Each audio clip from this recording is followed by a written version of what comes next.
Howdy. Okay, so I've titled this, playing guitar without a net. And it's because I did not learn how to play guitar um, by reading a book or anything like that. Maybe I watched a couple videos to learn a couple basics, but all I did really was learn where to put my fingers. I studied a chord chart, where to put my fingers for certain chords, and I learned G, C, and D right off the bat. So right there gave me a bazillion songs right off that. But what if you don't want to play it in G, C, and D? Use the capo. And I figured out, oh, hey, that's good because G, C, and D are pretty easy for me, and that allows me to play any song in whatever key they're playing it. And then along the way, I'll learn a lot more chords, but one day when I was learning how to play guitar, a bass player, her name is CJ Eversole. We were at a bar where her band was playing, the Rodeo Drive Band, and Johnny Ralph was my brother-in-law at the time. And they were on break, and she knew that I was learning how to play guitar at the time, and she knew that I wasn't learning by a book. And so she wrote something on a bar napkin that helped me understand.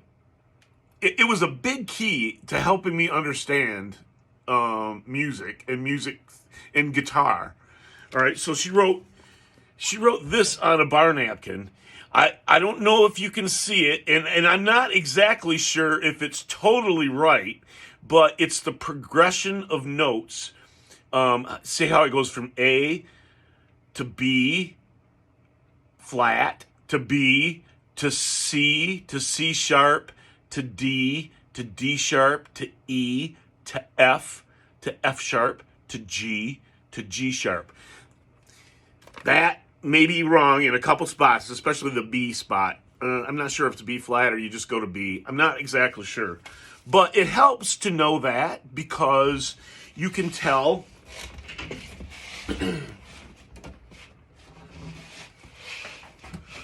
where to put your capo. So if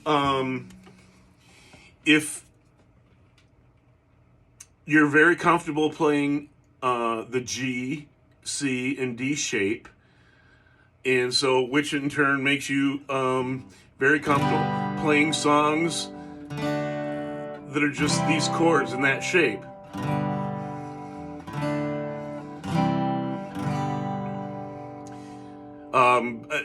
For example, Seven Bridges Road. There are stars in the southern sky. What if I sang song? What if that song was in A rather than in G, like it is, or maybe it's D. Anyways, but you understand. So maybe it's A. It's in. So I'm gonna go up to the fret that'll make that song that's in G into an A. So I go to that chart that I had, G goes to G sharp, and then to A. So G sharp was that first fret, and A would be the second fret. So then I would capo 2, and then it would be, there are stars in the southern sky. I hope that makes a little bit of sense. That's just a tidbit that I learned, pretty simple.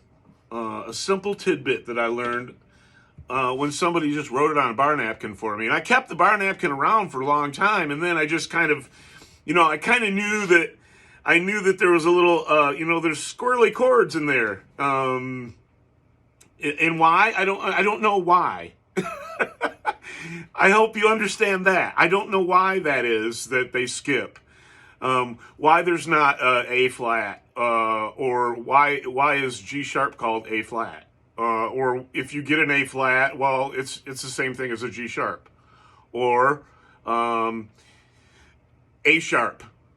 It's the same thing as B flat. So B flat, you're really playing A sharp. A sharp. Well, that's the same thing as a B flat. You know, I don't know if you understand that, but that's about as simply as I could explain it. I hope it helps. I